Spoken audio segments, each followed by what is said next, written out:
We've decided to restructure your role, Sierra. Your salary is being cut by 50%, and you'll be moved to a clerical position, Trevor Blackstone said, sliding a new contract across the mahogany conference table. His voice carried that familiar smugness I had grown to despise over the past 5 years. Let's be honest here. We only used you for your looks to close deals. You're done.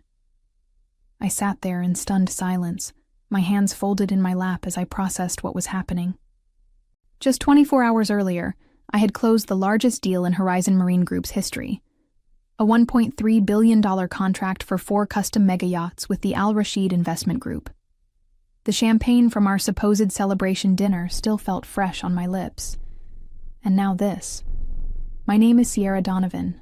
I'm 37 years old, and I've dedicated the last 5 years of my life to making Horizon Marine Group the premier luxury yacht manufacturer on the East Coast. I specialized in ultra-luxury yacht sales to high-net-worth international clients, building relationships that took years to cultivate. My office overlooked Boston Harbor, and every morning I watched the sunrise paint the water golden while I prepared for another day of closing million-dollar deals. The Al Rashid contract wasn't just any deal. It was a testament to everything I had worked toward. 4 custom mega yachts, each one a floating palace designed specifically for the client's vision. The negotiation process had taken 18 months, countless trips to Dubai and London, and more late-night phone calls than I could count.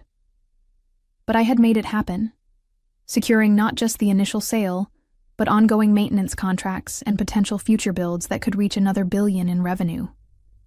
I don't understand, I finally managed to say, my voice steady despite the fire building in my chest.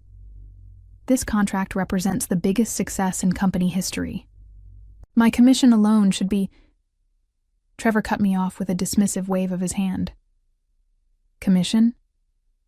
You think you deserve commission for batting your eyelashes and looking pretty in meetings? Please. The real work was done by our design team and engineers. You were just the pretty face we put in front of rich clients. The other executives around the table, men I had considered colleagues, even friends, avoided my gaze. Some stared at their phones, others shuffled papers, but none of them spoke up. The silence was deafening, and in that moment, I realized just how expendable they had always considered me. But as Trevor continued his condescending speech about my new role, filing paperwork and answering phones, I felt something shift inside me.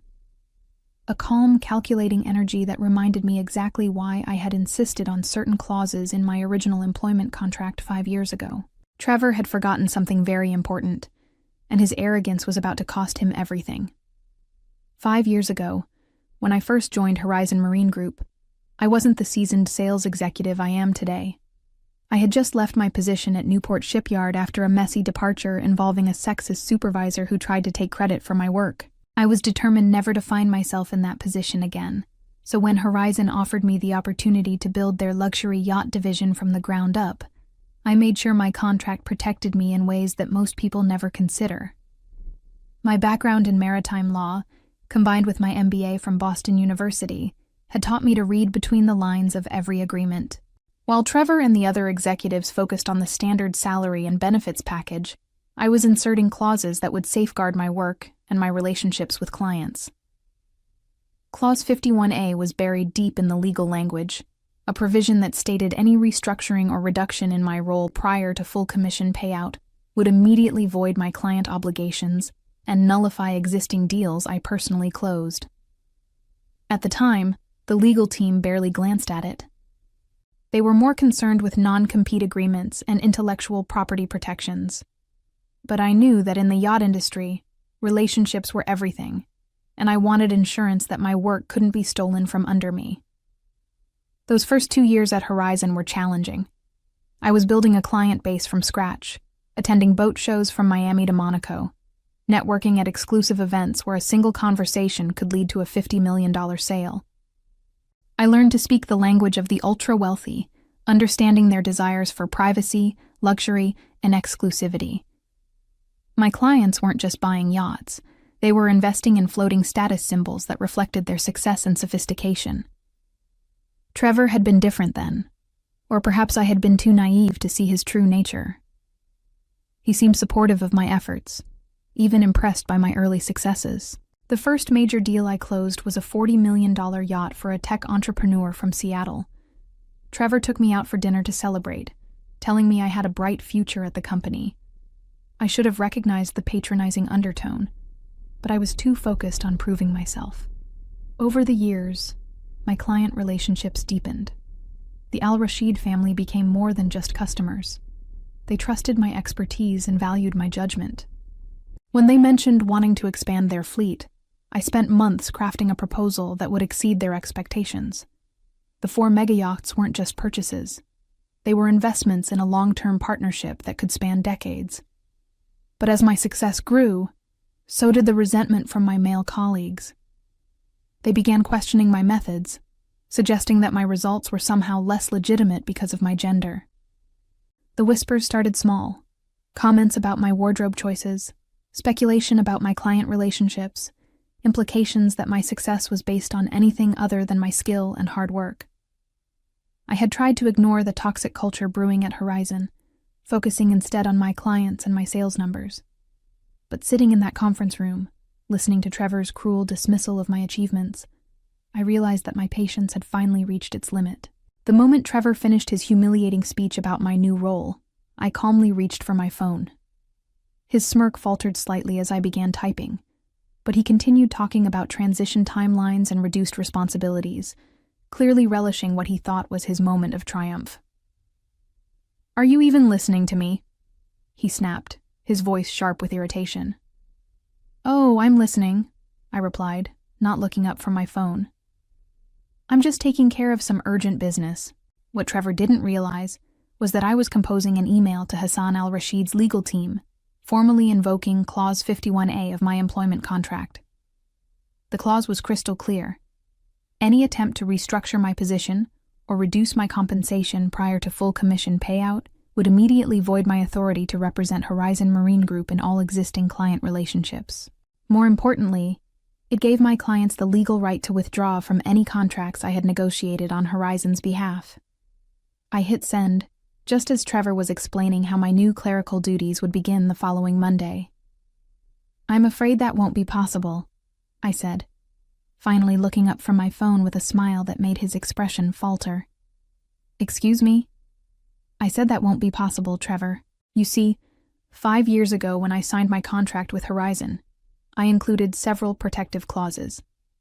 Clause 51A specifically addresses situations exactly like this one." I stood up, gathering my belongings with the same calm professionalism I had maintained throughout his degrading speech. "What are you talking about?" "I'm talking about the fact that you just violated the terms of my employment contract by attempting to restructure my role and reduce my compensation before paying out the commissions I'm owed. The Al-Rashid contract I closed yesterday? The one worth $1.3 billion? I just informed their legal team that Horizon no longer has authorization to proceed with that agreement." The color drained from Trevor's face. "You can't do that." "Actually, I can, and I just did." I tucked my phone into my purse and headed toward the door. "The clause was reviewed and approved by your legal team when I signed my original contract. Every single detail was documented and filed with human resources." "Sierra, wait." Trevor's voice had lost all its arrogance, replaced by barely concealed panic. "Let's discuss this rationally. Maybe we were too hasty with the restructuring." "Too hasty?" I turned back to face him, and for the first time in 5 years, I let my anger show. "You told me I was only valuable for my looks. You tried to steal my commission on the biggest deal in company history. You humiliated me in front of my colleagues. There's nothing rational left to discuss." The other executives were frantically whispering among themselves, finally understanding the magnitude of what had just happened. But it was too late. My phone was already buzzing with messages from Hassan al-Rashid's team, confirming receipt of my notification and requesting an immediate meeting to discuss their options. I walked out of that conference room knowing that by Monday morning, Horizon Marine Group would be facing the biggest crisis in its 40-year history, and Trevor Blackstone would finally learn what it felt like to be powerless. By Friday evening, my phone hadn't stopped ringing. Trevor had called 17 times, each voicemail more desperate than the last. The legal department had reached out through 3 different channels, and even the company's founder, Gregory Horizon, had left a message asking for an urgent conversation about what he called a misunderstanding. But there was no misunderstanding. I spent Friday night in my Boston apartment, overlooking the harbor where Horizon's showroom sparkled with lights, methodically reviewing every document related to the Al-Rashid contract. My law degree hadn't gone to waste over the years. I had kept meticulous records of every conversation, every email, every commitment made during the 18-month negotiation process. Saturday morning brought a knock at my door. Through the peephole, I saw Trevor standing in the hallway, looking like he hadn't slept. His usually perfect hair was disheveled, his expensive suit wrinkled, and his face carried the weight of someone who had spent the night realizing his career was about to implode. "Sierra, please," he said when I opened the door. "We need to talk." "I think you said everything you needed to say yesterday," I replied, not inviting him in. "I made a mistake. A terrible mistake. The board is meeting Monday morning, and if the Al-Rashid contract is really void..." He ran his hands through his hair, a gesture that would have seemed vulnerable if I hadn't known him for 5 years. The company could face bankruptcy. 40 years of business, hundreds of employees. Interesting that you're suddenly concerned about other people's livelihoods. I leaned against my doorframe, studying his panicked expression. "Yesterday you were quite comfortable destroying mine." "I was wrong. Completely wrong. Your work on the Al-Rashid account was brilliant. The entire strategy, the relationship building, everything. I let my ego get in the way, and I said things that were inexcusable." He paused, clearly struggling with words that felt foreign in his mouth. "I'm sorry, Sierra. Truly sorry." For a moment, I almost felt sorry for him. Trevor looked genuinely devastated, and despite everything, I had spent 5 years working alongside him.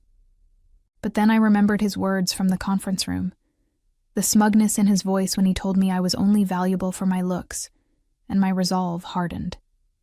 "Your apology doesn't change what you revealed about yourself in this company," I said quietly. "For 5 years I built relationships, closed deals, and generated millions in revenue. And the moment I achieved something truly extraordinary, you tried to steal the credit and reduce me to a secretary. The board will reinstate your position, your full salary, your commission, everything. We can fix this." I shook my head. "You can't fix trust, Trevor. You can't fix the fact that you showed me exactly how expendable you consider me to be. And you certainly can't fix the legal consequences of violating my contract." As if on cue, my phone buzzed with a text message from Hassan al-Rashid himself. "Emergency meeting requested for Monday 9 a.m. Dubai time. Contract status requires immediate clarification." "That's my client," I said, showing Trevor the message. "He's requesting clarification about the contract status. By Monday morning, Horizon's biggest deal in company history will officially be canceled, and there's nothing you can do to stop it." Trevor's face went pale. "Sierra, please, think about this rationally. You're not just hurting me. You're destroying the livelihoods of innocent people." "I am thinking rationally," I replied. "I'm thinking about a woman who spent 18 months of her life building something extraordinary, only to be told she was worthless the moment she succeeded. I'm thinking about every other woman who might walk into that conference room after me and face the same humiliation." I stepped back and began closing the door. "Goodbye, Trevor.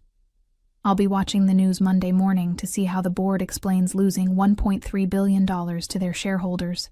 The door clicked shut, leaving Trevor standing alone in the hallway with the weight of his company's future pressing down on his shoulders. Sunday arrived with an unexpected call from Hassan al-Rashid himself. It was 6 a.m. Boston time, which meant it was already afternoon in Dubai. I had been expecting this conversation, but hearing Hassan's familiar voice still sent a jolt of nervous energy through me.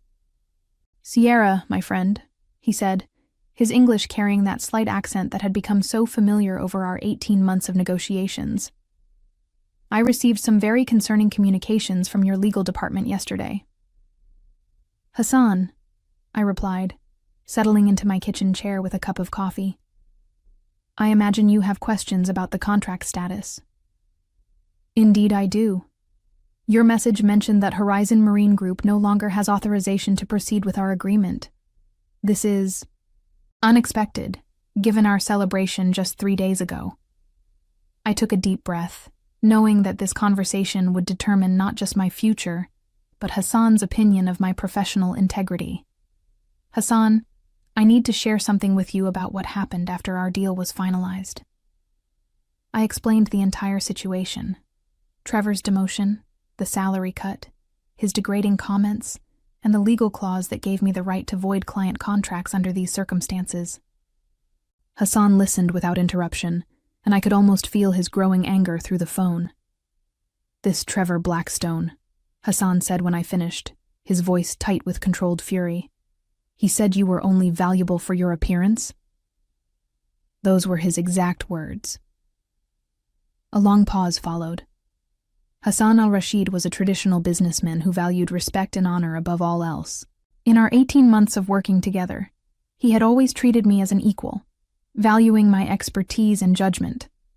To learn that my own company had disrespected me in such a fundamental way would be deeply offensive to him. "Sierra," he said finally, "in our culture, we have a saying. The tree that bears the most fruit is the one they throw stones at. You have been throwing fruit to ungrateful people. Hassan, I want you to know that this situation doesn't reflect on the quality of the yachts or the design team at Horizon. The product itself is still exceptional." "No," he interrupted firmly. "You misunderstand. I am not concerned about the yachts. Yachts can be built by many companies, but finding someone with your integrity, your vision, your understanding of what we require, this is rare." My heart began racing as I sensed where this conversation was heading. "I have a proposition for you," Hassan continued. "The Al-Rashid Group has been considering establishing our own marine consulting division. We want someone to oversee our yacht acquisitions, work directly with builders, manage our growing fleet. This person would report directly to me, work with unlimited budget, and earn significantly more than any salary at Horizon Marine Group." "Hassan, are you offering me a position?" "I am offering you partnership, Sierra. You would be our director of marine assets, based in Dubai with travel as needed. Your first project would be overseeing the construction of our 4 yachts, not with Horizon, but with whichever builder you recommend. Complete authority, complete trust."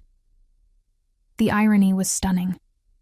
In trying to diminish my value, Trevor had inadvertently driven my most important client directly to me.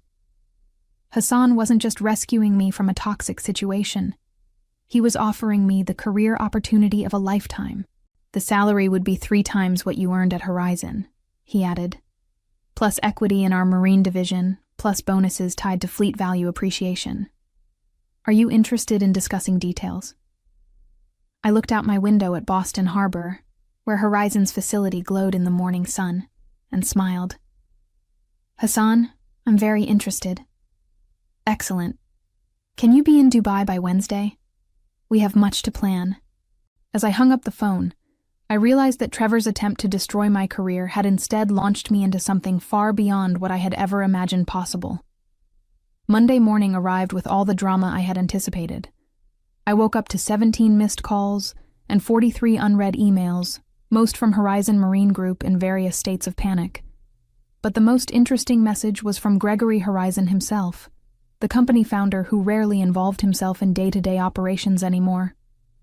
"Sierra," his voicemail began, "I've been briefed on the situation with Trevor and the Al-Rashid contract.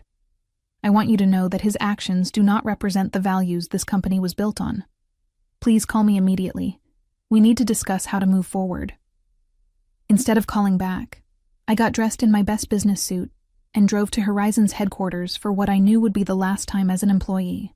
The building that had been my second home for 5 years suddenly felt foreign, as if I were viewing it through the eyes of a stranger.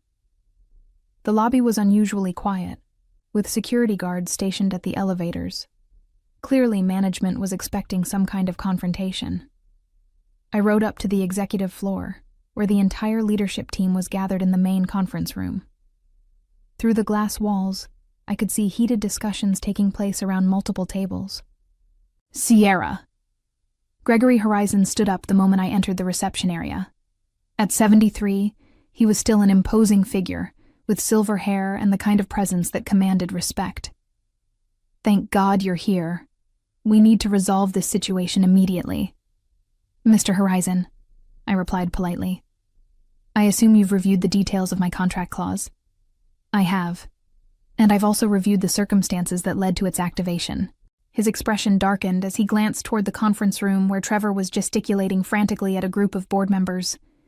What Trevor did was inexcusable, Sierra. Completely inexcusable. I appreciate that acknowledgement. More than acknowledgement, I want to make this right. Trevor is being terminated immediately, effective today. I'm prepared to offer you his position as Vice President of Sales, with a 50% salary increase, full commission on the Al-Rashid deal, and a formal apology from the board of directors. It was a generous offer, more than I had ever expected when I first triggered Clause 51A. But sitting in that reception area, watching the chaos I had unleashed through the conference room windows, I realized that my perspective had fundamentally shifted. Mr. Horizon, I appreciate the offer, but I'm afraid it's too late. His face fell. Sierra, please, be reasonable. This company has been my life's work. The Al-Rashid contract represents our entire expansion plan for the next 5 years. Without it, you'll have to find another way forward, I said gently, just like I had to find another way forward when your leadership team decided I was expendable. What will it take? Name your price. I pulled out my phone and showed him the email I had drafted that morning. Hassan Al-Rashid has offered me a position as Director of Marine Assets for the Al-Rashid Group. I'll be overseeing their yacht acquisitions worldwide, working with whatever builders I choose to recommend. My first decision will be selecting a new partner for their 4-yacht project. Gregory's eyes widened as he read the email details. Sierra, that's an incredible opportunity. It is.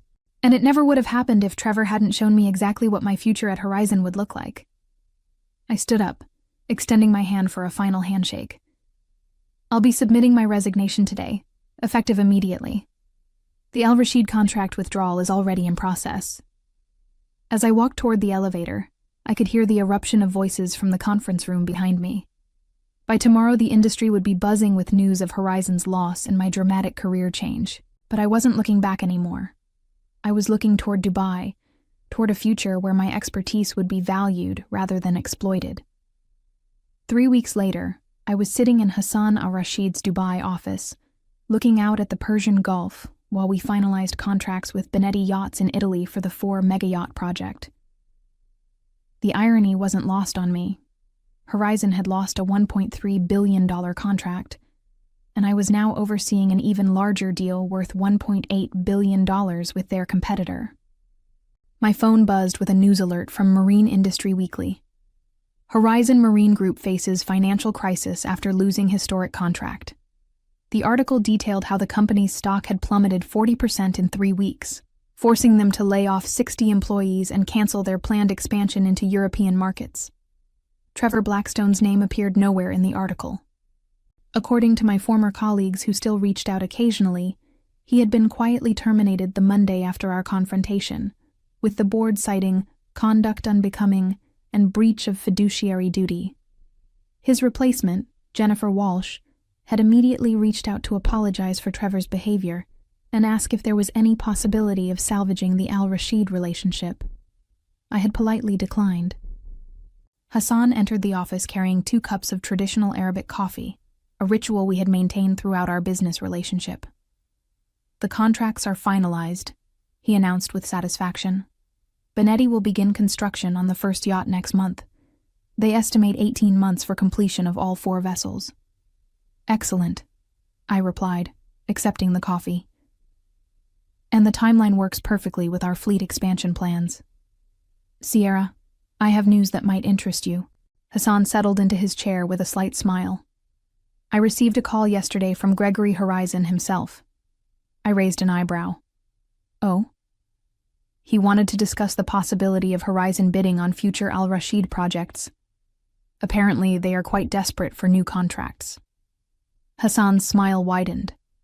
I told him that all marine procurement decisions now go through our Director of Marine Assets. The sweetness of that moment was indescribable. In less than a month, I had gone from being dismissed as a pretty face to holding the power to determine Horizon's future in the luxury yacht market. 6 months into my new role, I was attending the Monaco Yacht Show as the Al Rashid Group's representative when I encountered the full scope of my revenge's impact. The show was the industry's most prestigious event, where yacht builders, designers, and buyers gathered to showcase the future of luxury marine vessels. I was examining a stunning new super yacht when a familiar voice called my name. Turning around, I saw Jennifer Walsh, Trevor's replacement at Horizon, approaching with what looked like forced enthusiasm. "Sierra, it's wonderful to see you here," she said, though her smile seemed strained. "How are you enjoying your new position?" "Very much," I replied warmly. Jennifer wasn't responsible for Trevor's actions, and I held no animosity toward her. "How are things at Horizon?" Her expression faltered slightly. "We're rebuilding. The Al Rashid situation created some challenges, but we're working through them."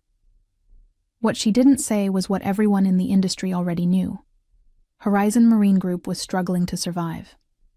The loss of the Al Rashid contract had triggered a cascade of financial problems. Their expansion plans had been canceled, their workforce reduced by 30%, and several smaller clients had shifted their business to competitors after learning about the company's internal culture problems. "I wanted you to know," Jennifer continued, "that we've implemented new policies to ensure that what happened with Trevor never happens again. HR has mandated sensitivity training, we've restructured our commission system to be more equitable, and we've brought in external consultants to review our workplace culture." "That's good to hear," I said sincerely. "The industry needs companies that value all their employees." Jennifer nodded, then hesitated before adding, "If you ever consider returning to yacht sales in the United States..." I smiled politely, but said nothing. My future was no longer tied to companies that had to learn the hard way how to treat their people with respect. That evening, as I watched the sunset over Monaco Harbor from the deck of Hassan's newest acquisition, I reflected on how dramatically my life had changed. Trevor's attempt to humiliate me had instead catapulted me into a position of influence I never could have imagined at Horizon. The best revenge, I realized, wasn't just escaping a toxic situation. It was thriving so completely that your former oppressors could only watch from the sidelines as you soared beyond their reach.